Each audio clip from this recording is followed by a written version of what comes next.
Hey everyone, this is Cameron on Renegade Animation on renegadepopculture.com. If you like what we do, please give us a like, a follow, and a rating on Apple Podcasts or wherever you listen to us. We are everywhere where there are podcasts. And if you can, consider supporting our Patreon. That way we can keep doing what we love, and that's talking about the wild world of animation. And now, on with the show. What's going on, everyone? Welcome to another episode of Renegade Animation on the Renegade Pop Culture Podcast Network. My name is Mike. I'll be your host this evening. Joining me, as always, is the animation guru himself, Cameron. Howdy, howdy. And today we got a great episode. We are finally talking about Moon Girl and Devil Dinosaur Season 2. But before we get there, we also want to take a second to talk about the results of the 52nd Annie Awards, where they apparently don't like to share the wealth. And yeah, why don't we talk about the winners?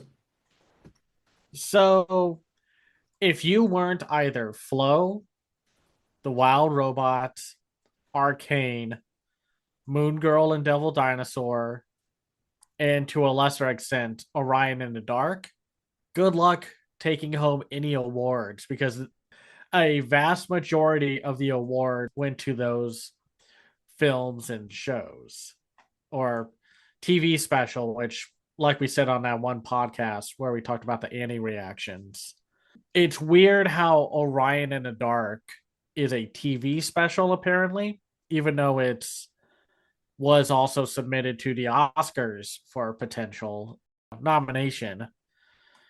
And yet it's like, okay, it's a TV special here. And it's like, okay. Yeah, that one confused me, but honestly, the fact that it even won two awards here is like, okay, fine, whatever. Yeah, it's like as long as it was winning awards, that's all that mattered to me. Because man, that was a good movie. It was so underrated. So many people just blew it off because it was on Netflix and it just didn't have the visual quality of the like Kung Fu Panda and Wild Robot movies, even though it's like it still looked visually distinct and was really cool and had a mature tone for a DreamWorks production. I mean, that's what happens when you get Charlie Kaufman. Best feature for the US, the Wild Robot won among many, many other award wins.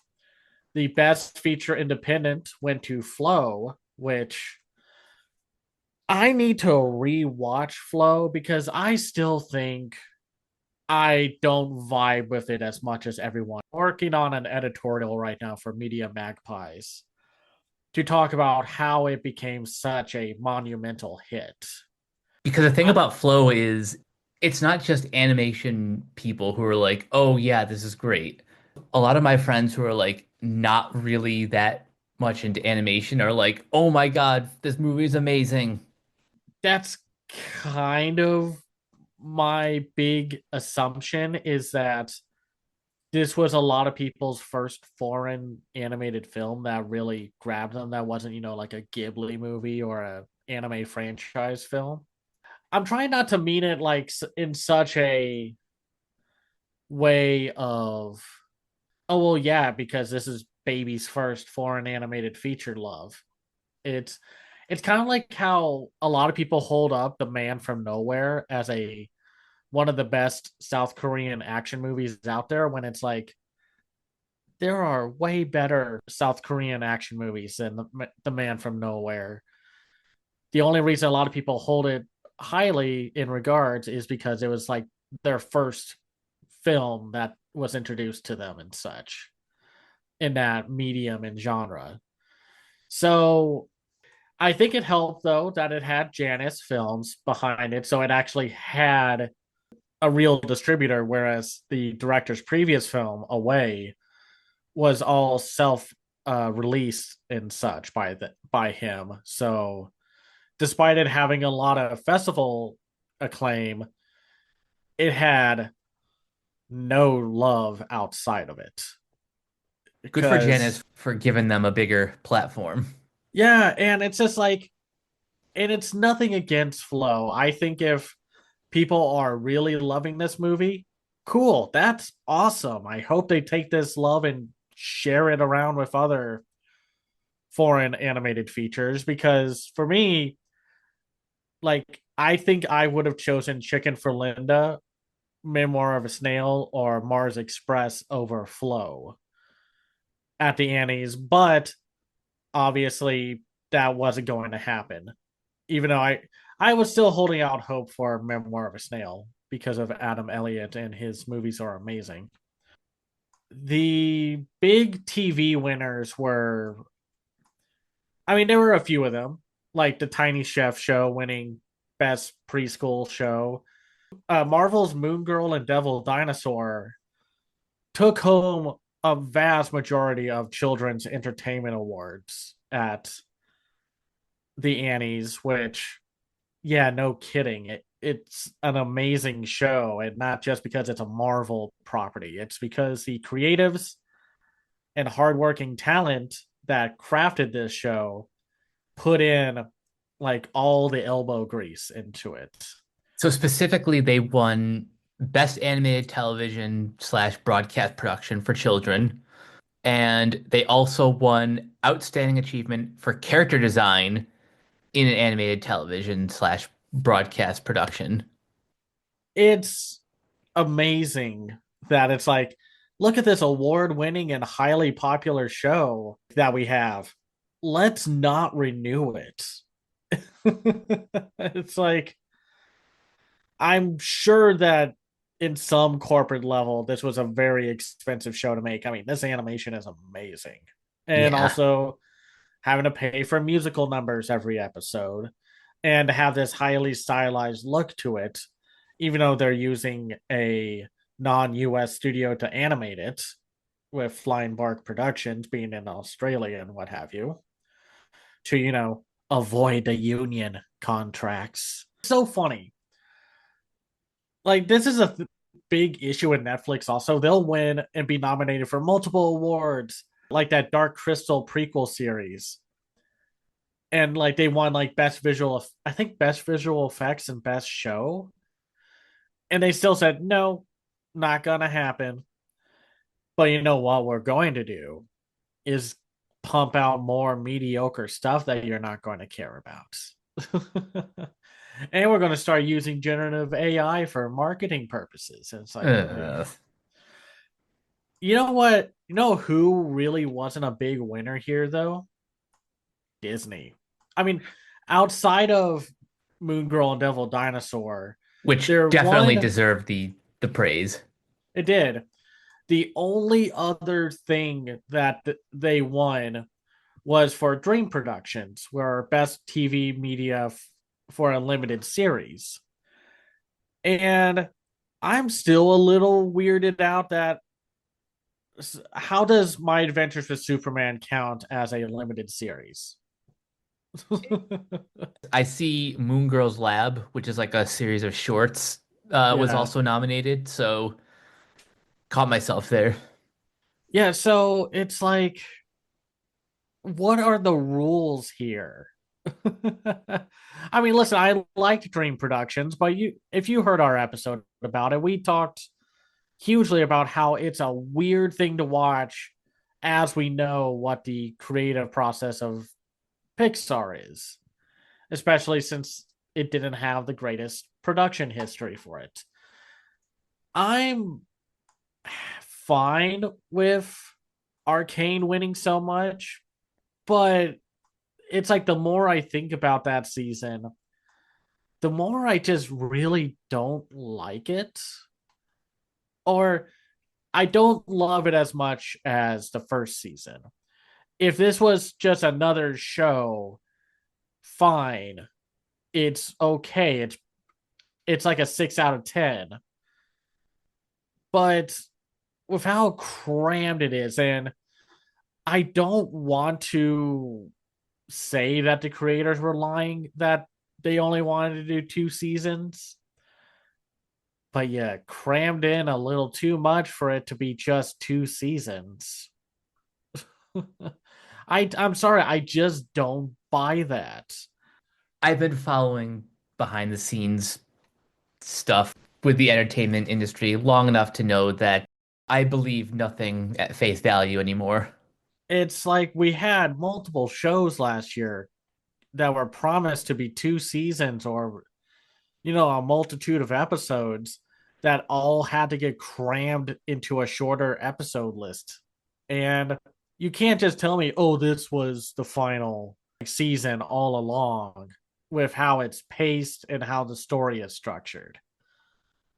At least the excuse you can give to something like One Piece, like the live action series, and how it's just rolling on through, like the story arcs, is that there's a lot of fat on One Piece. It's an amazing show, but you could easily trim it to make it a slimmer experience. Even though there are some moments in the I'm rewatching it with my friend right now, and we're at the point where we are introduced to Sanji, and it's like, yeah, this is pretty good. Though I'm dreading the moment where like the seasons have to drag a little, if that makes Oh, sense. Where it's like, yeah, I'm fine with the live action series going all like just trim the fat and such, make it a little more snappier and such. But anyway, I'm getting off track. Then like Bob's Burgers won a I think one award, like with they slug horses, don't they? oh, yep. And like of course, Kingdom of the Planet of the Apes won for live action character animation. I mean, it was going to. I mean, come on.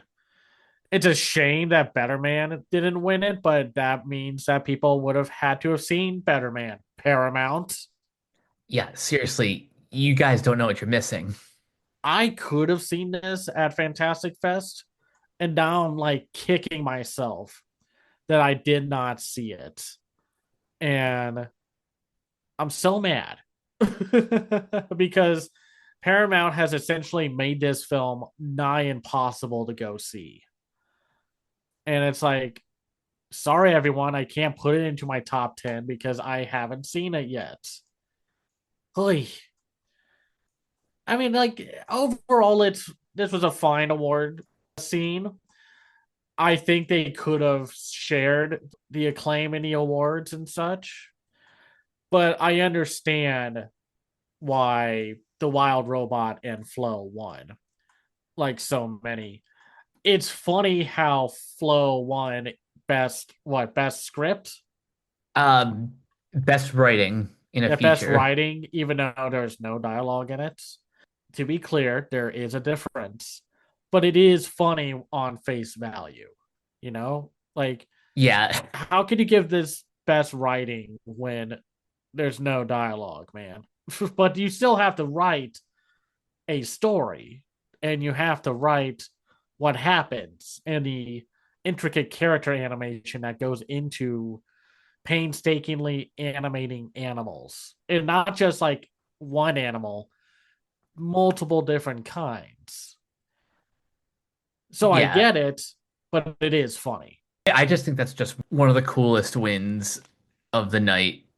But But otherwise, like, I wish Wallace and Gromit got more love. I wish Adam Elliott in Memoir of a Snail got more love.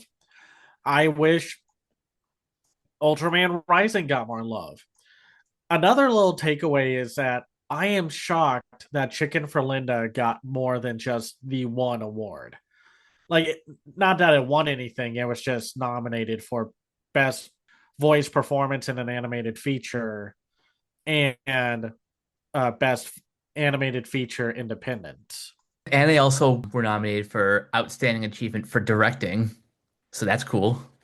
Yeah, so it's like that's way more than most G Kids films get. And it was just fine. I'll say this to close it all out. If you're going to have a comedy sketch or a quote unquote impromptu surprise for one of your lifetime achievement awards, write a script, because a lot of actors are not, and people are not good at improv. They cannot have fun on the spot, and that one moment where they had Nancy Cartwright and the guy from Ultraman Rising on stage together was That was that. painful. Oof. Otherwise, it was fine.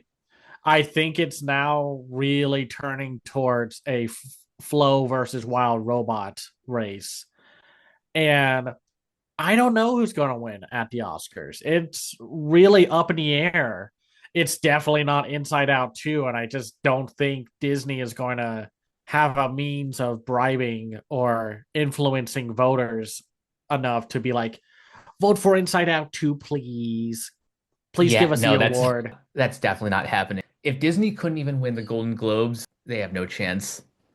It's It amazing because early on you would think, oh, yeah, it's going to be between Pixar and DreamWorks this year.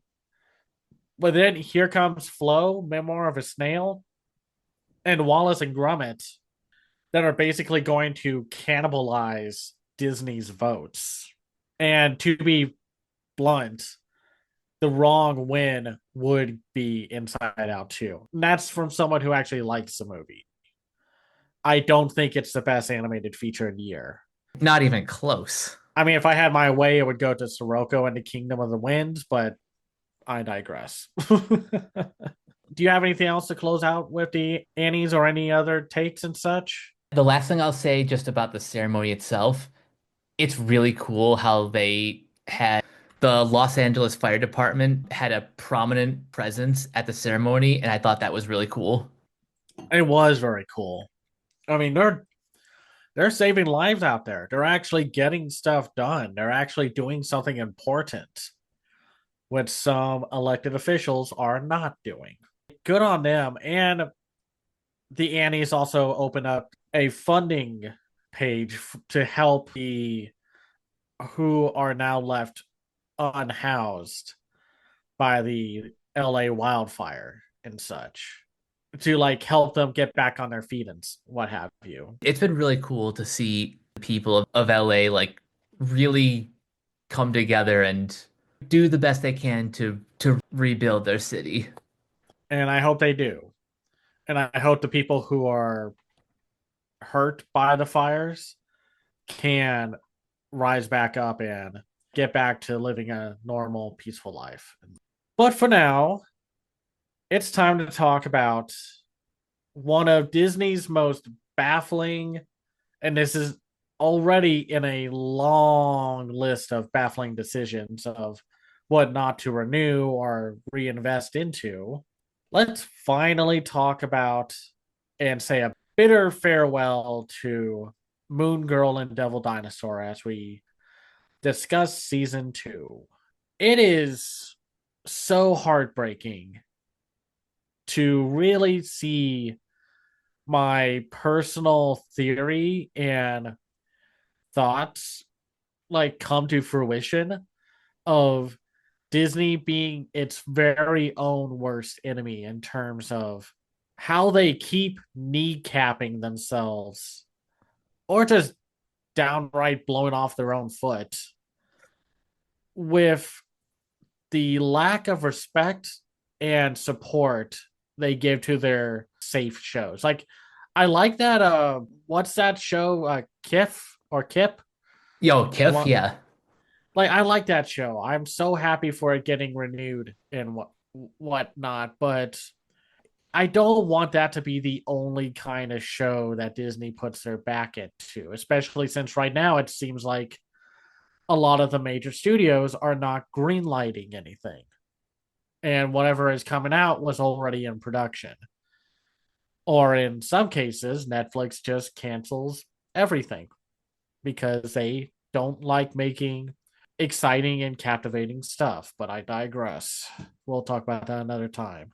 It was already a bitter pill to swallow to watch Moon Girl and Devil Dinosaur knowing this was the last season.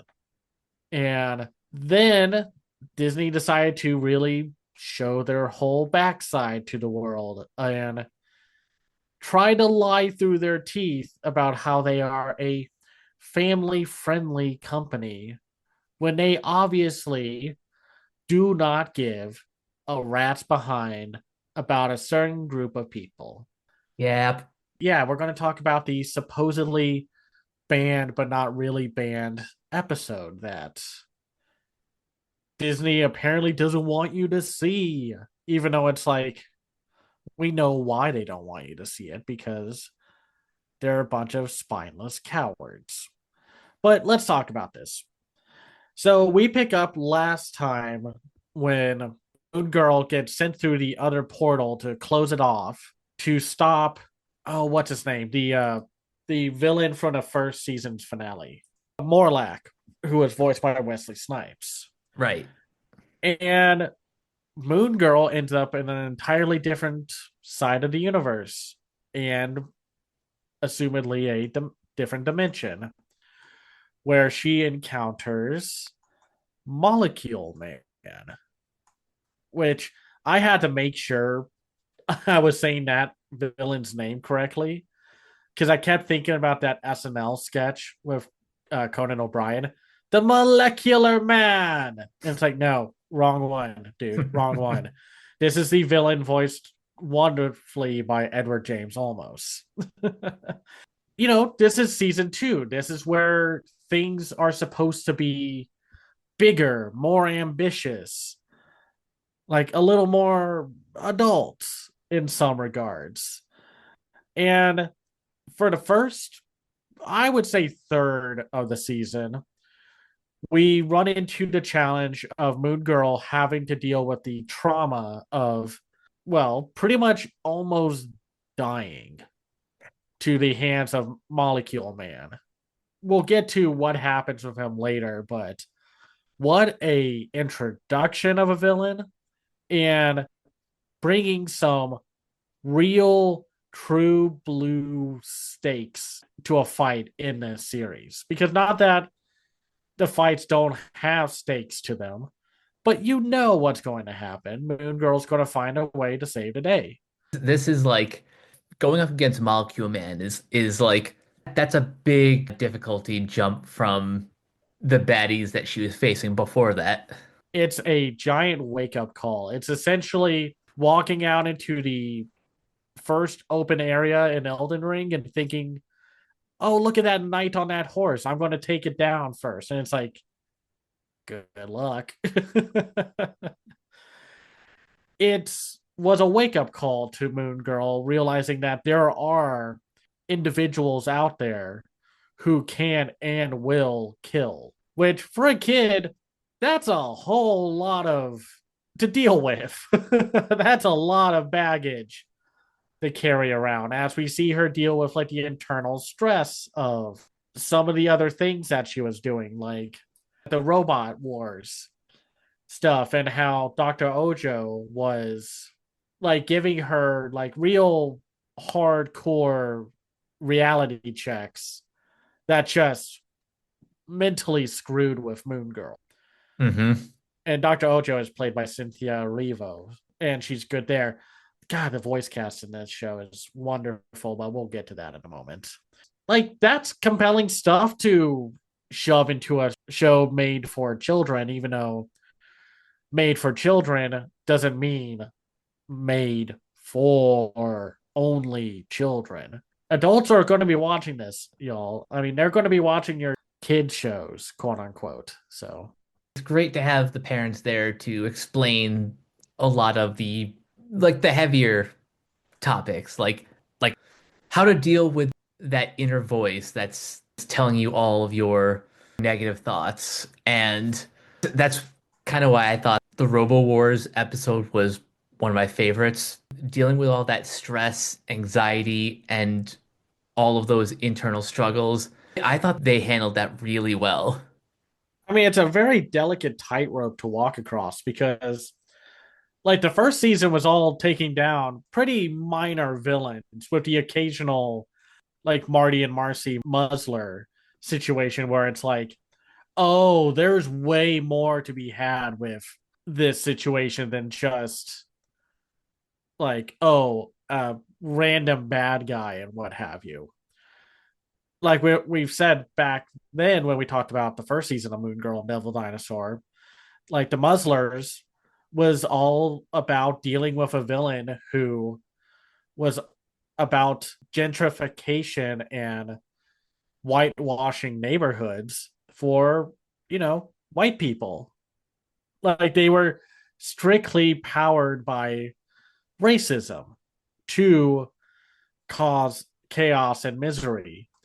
I mean, that's been kind of like a great thing about this season because then we deal with like a quick whip and her episode where she gets hunted down by Lady Bullseye, who is voiced by Miki Yamashita. Not everyone who becomes a villain is doing it on purpose. Society sucks. That it it can does. give it can give you a raw deal and it will not apologize about it. And that's what happened to Quick Whip. She wanted to become a baker, a chef to give out, delicious looking baked goods, but then society is like, nah. And then of course it talks about the whole situation where how are we supposed to release prisons back into society when society will not give most of them another chance? Like a majority of the time, that's what happens. A lot of businesses will be biased and you will not be able to get a job if you have a criminal record. And there's a lot wrong with that. Not everyone is some evil serial murderer and what have you. It's like some people just got a bum rap. I don't know if you've watched any of Your Friendly Neighborhood Spider-Man yet, but there's a great scene where Peter Parker stops a random crook from stealing money from a pizza shop, but she's not like evil or anything. She's just down on her luck and needs some money. And then there's also generational and familial drama and trauma to deal with, especially since when we get introduced to Oh, Kid Cree. voiced by Zolo Maraduena and his very toxic relationship with his father, Padvar, voiced by Andy Garcia. It's cool to see that. Or the like found family dynamics, like again with Quick Whip and Lady Bullseye, where Lady Bullseye is just like, okay, you can leave, but I'm gonna, make sure you die so you don't leave. Or, I'll put you in a positive reinforcement corner. The way that this show writes villains, how they can be both extremely menacing but also hilarious. Like again, very careful tightrope walk in that situation. Because yeah, it was very funny when Lady Bullseye is like this intensely dangerous killer, but she also sounds like a boss at a workplace trying too hard to like motivate people to work when it's a Monday. It's like no bad thoughts here. I love the writing in this show, how it really does find that balance between just like the most ridiculous sense of humor, but also baking in like deep themes in each episode. Like the show is pretty much story driven, but it's also more episodic than I think people label it as. Because even when like I think the most story driven it got was the first third, where we had to deal with the trauma and emotional distress that Moon Girl deals with. And then again, when Moon Girl finally reveals her identity to her family, and that divide between Moon Girl and her mom becomes a real like couple episode long story beats.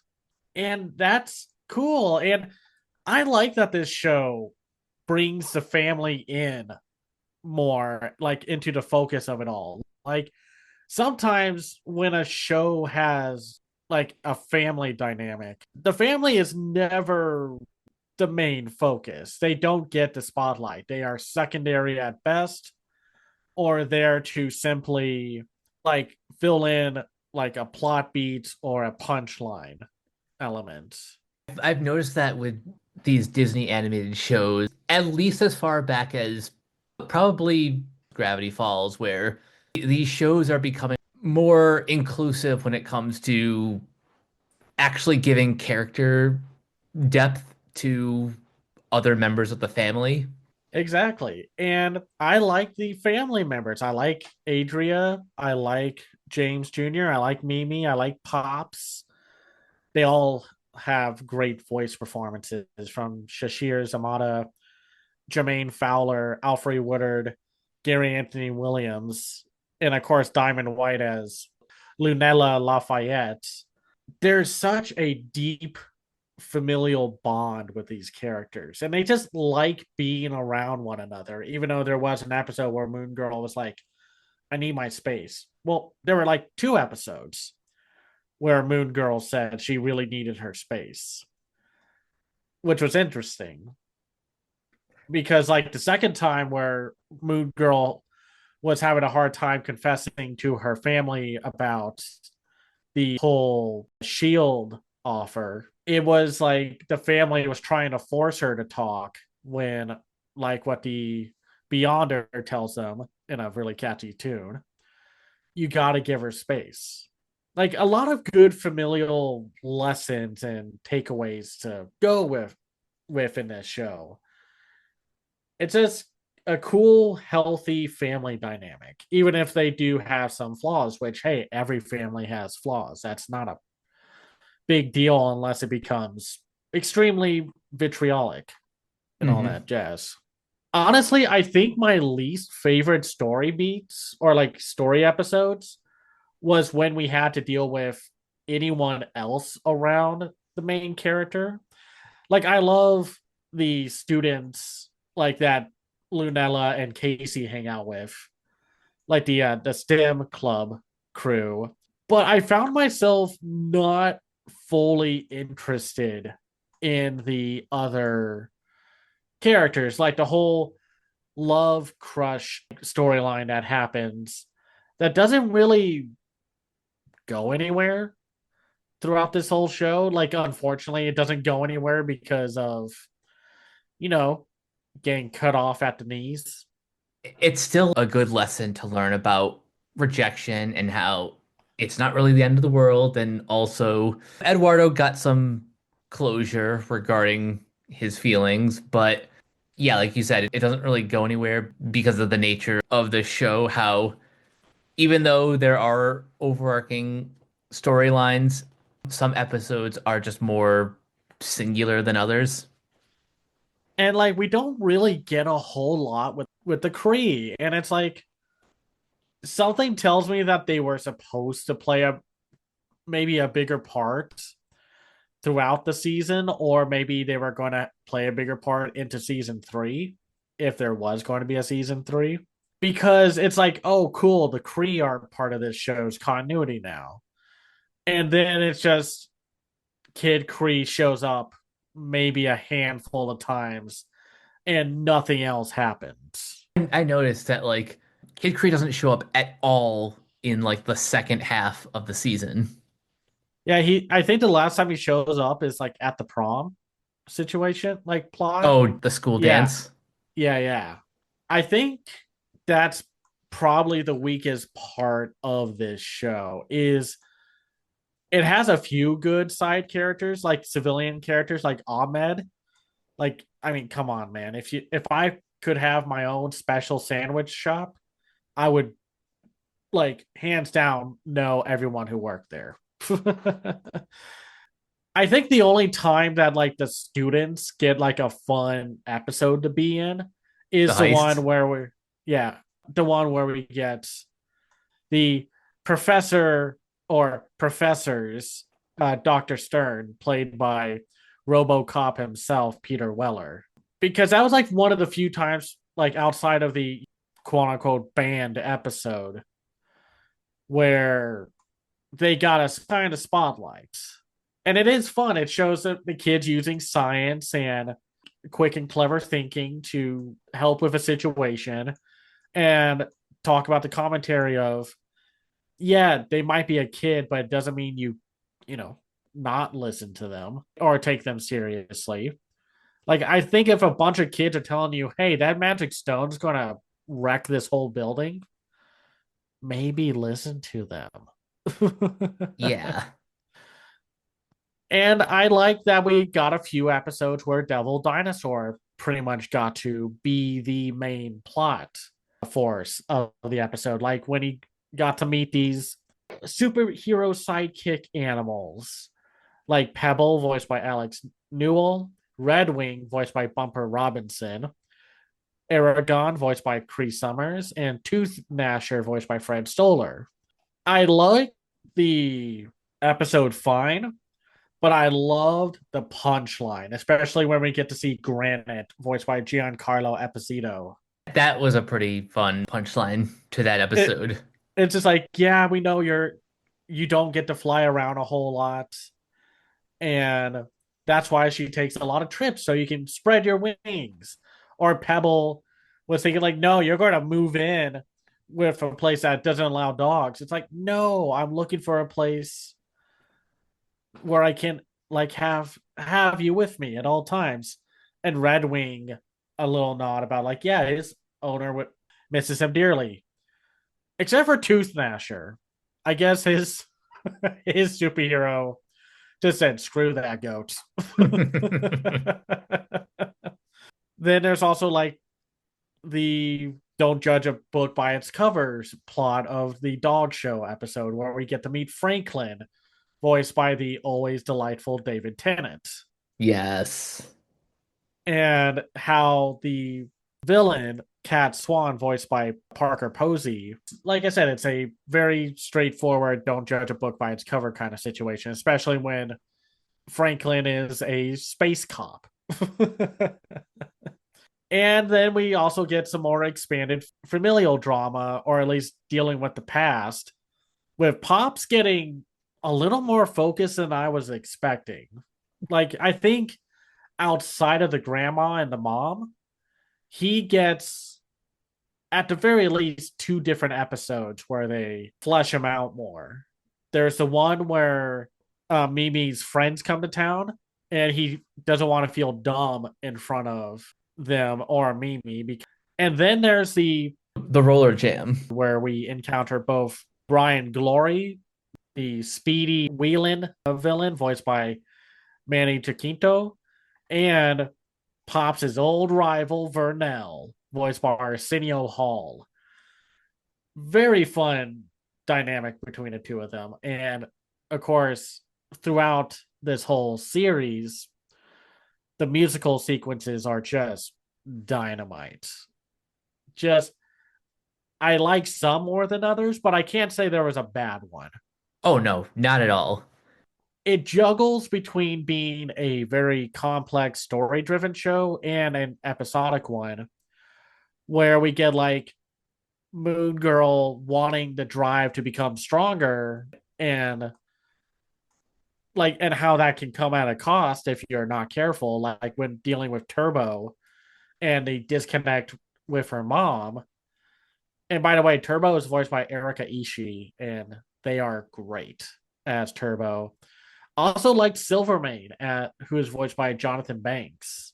But I think another villain performance that I really liked was General Hiles, who was voiced by Sungwon Cho.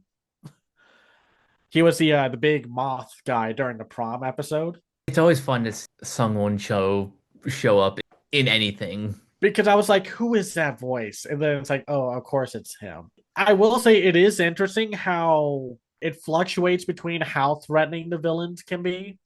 Like some of them are very imposing, like Molecule Man, until they have that whole episode of healing and not being blinded by rage and revenge. But then you got like joke villains like Brian Glory or General Hiles, where it is odd, where the escalation factor becomes inconsistent with like how much more dangerous the villains become. I kind of like that variety where like you never really know in each episode what kind of villain you're going to get. Well, it's like in that Vibranium episode where Moon Girl just does whatever she can to get more Vibranium, and then encounters Mr. Negative, which is like the counterweight to who Moon Girl was becoming when she wanted more and more. Well, Mr. Negative wanted more and more, even though Mr. Negative was painted more as a petty villain than someone to be taken seriously. Though it is funny, I guess I don't see this along with DC villains, or at least how DC uses its rogues gallery. But Marvel seems to likes to borrow or say like, hey, can we borrow this Thor villain for this Iron Man plot? Or hey, can we take Mr. Negative, who is a Spider-Man villain, and can we use him here? It's more of a toy box with all the toys mixed up for Marvel than DC in some regards. DC has done that a couple of times as well. This is just fun because I don't know if Moon Girl has like her own rose gallery in the comics. So they're just kind of picking and choosing various villains to for her to face in this show. And they're having fun with it too, like design wise and all these guest voice actors.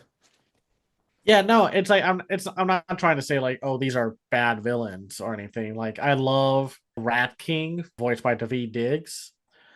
Very fun performance from him. And I love the episode with Gravitas, voiced by Ace Gibson. They did a good job again with how these characters work off of one another. And it does also give some nuance and a few steps forward in how some archetypes are played out. Because let's talk about the quote unquote banned slash not banned episode of the show, the Gatekeeper. And man, Disney can say what they want about like why they're doing something like say not releasing this episode or the whole win or lose situation where they took out the entire trans storyline, and they're just being cowards, just spineless jellyfish cowards. Because some of my favorite character moments are in this episode. Yep. I love the Karen Coach Greer, voiced by Amy Sedaris, trying to be like, she used to be a boy.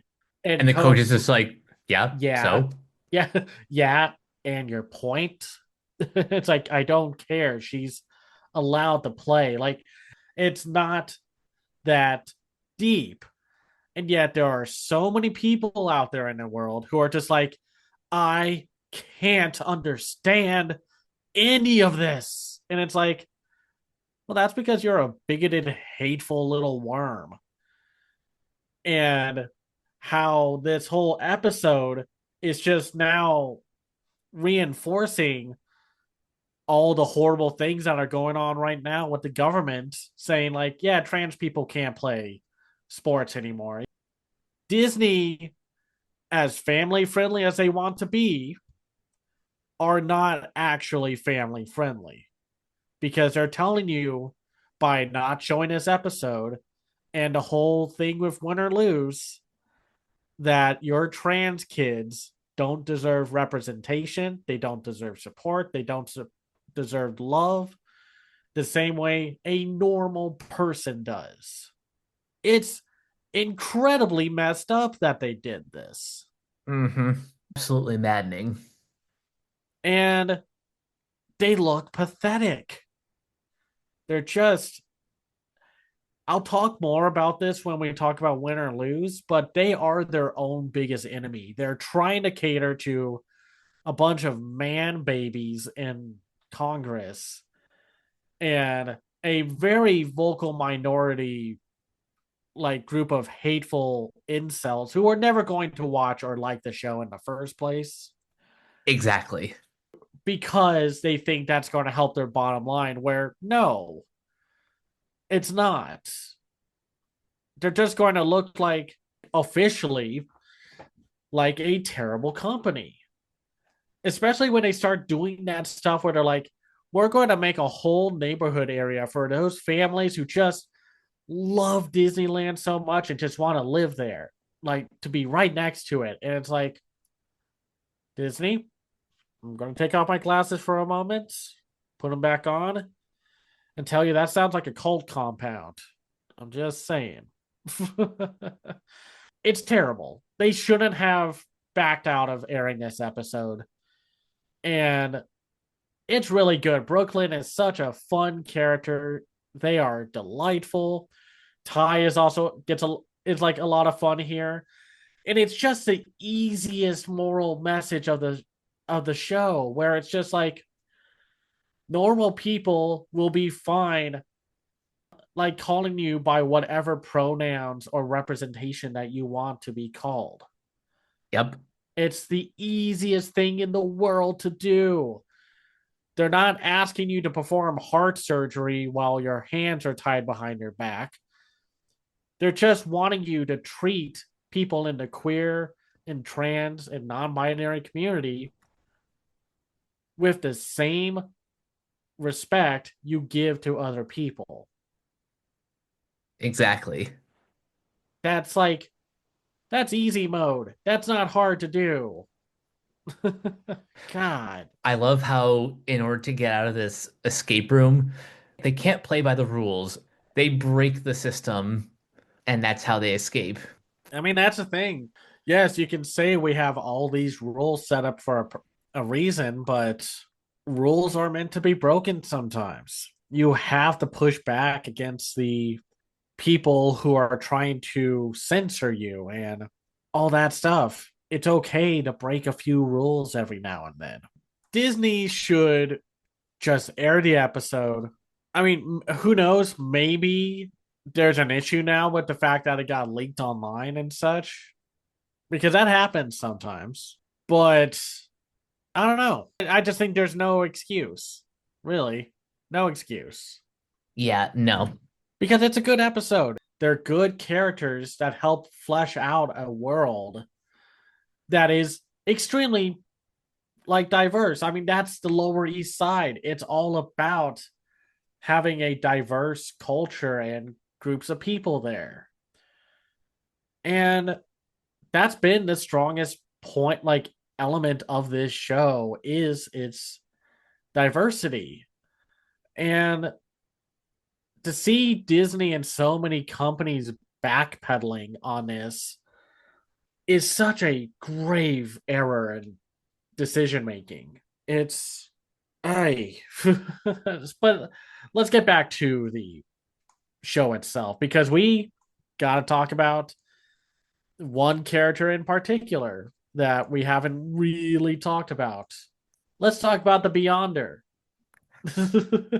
Yeah, the Beyonder this season has been, well, I've always liked what Lawrence Fishburne brought to this character, but this time they really went the distance to make him a more three-dimensional character with like emotions and starting to form a friendship with Lunella. It's interesting to see how they talk about friendship dynamics and the commentary that brings them together but also divides them to where Devil Girl and Moon Dinosaur had to essentially tell them, I'm tired about having this whiny baby man like in my space, and the two of you need to work on fixing your friendship. And how Lunella felt betrayed by the Beyonder because he didn't show up at one point, and how the Beyonder felt like, oh, I could do anything because I have cosmic deity powers, and that's all you want me for? Like, I don't want to hang out with you if that's your one thing you're interested in. But it's handled in a way that is so mature for this show. I love those moments between our two actors working off of one another. Just great animation, good writing all around. And I have to say, the facial reaction game in this season is wonderful. These are some of the most expressive faces I've seen. The one that made me Or laugh the most in the Moon Girl Grounded episode when Linnell's mom catches the Shmoon Girl robot and rips the arm rips the arm off. The faces oh, on Devil Dinosaur and Casey just what a that delightfully dark joke to have. yeah. That was a great moment. But man, the Beyonder was so expressive. And I loved the little bit where, like, if they were like, oh, I gotta get going. Like, and they were obviously making an excuse and such. And they turn into basically Muppets. Oh, I love that. Like, these animators and artists are so cool. They are such killer talents in Hollywood. And for some reason, Hollywood just wants to treat the animation industry like dirt, which is like so fascinating in how terrible they are at their treating them with respect and what have you. It's like, and the voice cast in this show, just a wonderful set of like big names, and where they even had Oscar nominated Angela Bassett on for 2 episodes as Decoy. And I will say, just because of the fact that this show, I don't think this show ends on a proper like farewell finale to the overall story of the show. It kind of does, but I don't think it's as strong as, because it still feels like it's a season finale. It's not like, oh, we're going to have to make one more episode to end the Ghost and Molly McGee, or like Gentry Chow just had to cram 2 seasons worth of episodes into the last half of its own 1 season run. This isn't really a criticism, more just an observation. There's something about the ending of the series that feels both open-ended for like the character to have more stories, and also it closes the book on the story about the Lower East Side because you see all of like the villains that Moon Girl has rehabilitated through her good work program. Exactly. It's interesting to see them become good guys, which is a good idea, a proper reform system where they're not only not going to return to being villains, they're actually becoming a part of the community and what have you. Almost like they form their own little Lower East Side Avengers. And I also think that's just because Decoy is not a great villain to end the show on. I mean, I love Angela Bassett. She does a great job as the character. And I love the design and the fact that the Beyonder had to be like, hold on, hold on. Oh, sorry, I had to find you. Like your backstory here, which just kind of shows how either secondary or non-existent that villain in the, like, I'm gonna assume that Decoy is a villain from the comics. And just like how little Marvel cares about the character in question. But there's just something that doesn't work with her being the big final conflict threat. And I think that's mostly because Molecule Man felt like a bigger threat. Yeah, you're probably right about that. And I'm sure there's supposed to be like a joke or a gag about Decoy. Like, yeah, she's kind of a decoy when you first meet her, but then it's like, oh, okay, that makes sense in the final episode. But I was, I felt underwhelmed. It's like this is supposed to be the big bad villain for the final season, but she feels more like a second rate villain than like a Galactus level threat. And I'm wondering if Molecule Man was supposed to be the overall villain of this season, but then when they heard that they got cut short, they had to. Pivot and like kind of tuck him away in a corner somewhere.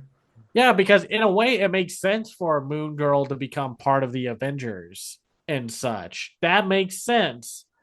But it's also like bittersweet for her to leave the Lower East Side. I mean, at least she doesn't have to go to Jersey, but nothing against Jersey. But I don't know. It's not that I hate the finale. I just feel like I would feel happier if the creatives were given one more season to close things off, or just go the rise of the TMNT route and give them a movie. As I was watching the finale, I couldn't help but think like it would be so cool if this ended on like Moon Girl meets the Avengers or something like that. Have Moon Girl like teaming up with, and again, they've it's not like this show exists in the MCU, but they went out of their way to get Colby Smulders reprising her role as Maria Hill, who Then gets more development here than in Secret Invasion. woof. And also Nick Fury comes at the end to scoop up Moon Girl for whatever Shield mission she's embarking on. It is funny how they just like Samuel Jackson will not do your desperate award season attempt to get stuff, but he will come to your TV show for one small cameo at the very end of the second season. Like that dude's cool. I like actors who are willing to like fill the gap between TV and movies and such, and they're not just like Leonardo DiCaprio being like, I only want to be in award season movies. That's all I'm ever going to do, and that's going to be extremely boring. I'm sorry. But then Samuel Jackson's just like, I am down for everything, and I'm going to be cool as hell. It is just interesting how I thought they were going to get Anthony Mackie for a moment as Captain America, but then they show that that part was a dream. I thought that, and then I'm like, wait a minute, something's not right. And then it just turns out to be a dream. It's like, oh, okay. I mean, in a way, it would have been kind of perfect since the new Captain America movie comes out this week. So at the very least, you could have been like, Moon Girl, it is an honor to meet you, the newest member of the Avengers, and then cut to it being a dream and such. But oh well. I guess Disney fired their marketing and cross promotion team because they wasted an opportunity like that. I don't know. Maybe this is just a me thinking thing where it's just like, man, this comes out a week before the new Captain America film comes out, or this will come out on Disney Plus before the new movie comes out. Why not have them on? Yeah, I think in general, I still liked season 2 of Moon Girl and Devil Dinosaur. I like it way more than Arcane season 2, but that's mostly because I think Moon Girl and Devil Dinosaur, while still feeling a little stuffed at points, paced it out better. And that's because they had a full, like, what, 24 episodes? 25 if you include the Lost episode. I mean, that's rare these days for a show to get 22 or 24 or 25 episodes. I don't have much else to say about Moon Girl and Devil Dinosaur. I just wish they got a better closure than what we got. I really just wanted more. Like, just that I wanted just one more season that, I don't know, maybe could have had a few more guests, maybe introduce some characters from the MCU. As it is, I still really enjoyed season two. This is one of those shows that if this came out around the same time as like Static Shock or some of the other DC shows, I could easily see it being like one of my all-time favorites. Well, it's one of my favorite shows of this decade so far. Just Oh yeah, same. the love and passion put into the writing, the animation, the art. The music. It's such a 10 out of 10 package. And yes, they probably were able to do this because it's based off of a Marvel property. But even then, it's a good one. People don't mind adaptations of intellectual properties or of already pre-existing stories. They just want it to be good and to have real artists. like a real artist drive to them. I mean, there's a reason why I think more people are loving Moon Girl and Devil Dinosaur more than honestly most Marvel stuff that's coming out this recently. I mean, I know a lot of people love the new Spider-Man, even though I'm holding off on it a little because of that one, the candidate for the worst PR disaster of 2025 so far. But man, I want more of this show. I want Disney to be like, okay, we'll give you a movie or at least one more season. Because that's what they did with Kim Possible back in the day. It was like it got a few seasons and a TV movie, and then the fans rallied behind it so hard that Disney was like, fine, we'll give you one more season. Hopefully that same support can be shown towards this show because I also think what hurt season two the most, as far as like the marketing, is I don't think they should have dumped large chunks of the season on Disney Plus first. This should have had a regular broadcast run and then put on Disney Plus. I agree. It's the conflict of interest of Disney wants people to go to Disney Plus, but they still need to work with the current TV system because that's, I mean, yes, people are cutting cords still, but that doesn't mean that people have automatically given up on TV. They'll just do stuff like YouTube TV or whatever, and they'll still have ad revenue and such to have. I mean, yeah, it's a weird time period right now, and it sucks that most shows are going to suffer the consequences when they will not be able to have like a proper life as a show. But that means that all you can do is talk about the shows that you love, show them support, make sure the higher ups hear you loud and clear. I mean, that's what the creators keep saying. It sucks that it seems like a lot of support has to come from the fan base being loud enough, but that's what happens sometimes. It's unfortunate, but it is just what it is. But with all that said, fan freaking tastic show. I think everyone who worked on it deserves all the love and money in the world. I can't wait to see what these people do next, and I hope they get something cool and fun to do. For next time, we're going to take a little break, and then we'll be back with our dive into the winter 2025 anime season. Definitely looking forward to that. But until next time, Cameron, where can everyone find you online? You can find me on Blue Sky at camsiview.biz. I also have a website called camsiview.biz where I review animated films and shows from around the world called The Other Side of Animation. I also do live action film reviews there. And I am a contributor to Media Magpies, a new voice or set of voices for media criticism and journalism. And I have a Patreon at patreon.com/camsiview. That's where you can find me. And you guys can find me on various social media sites at Captain K42. You can check out my quick thoughts on letterboxd.com/Coach K42. And you can follow Renegade Pop Culture on Facebook and Blue Sky at Renegade Pop Culture. You can also find us on YouTube, on Podchaser. Consider supporting our Patreon at patreon.com/Renegade Pop Culture. Listen to all of our podcasts on Spotify, Apple Podcasts, or wherever you listen. And last but not least, everything can be found at renegadepopculture.com. Need an escape? So do we.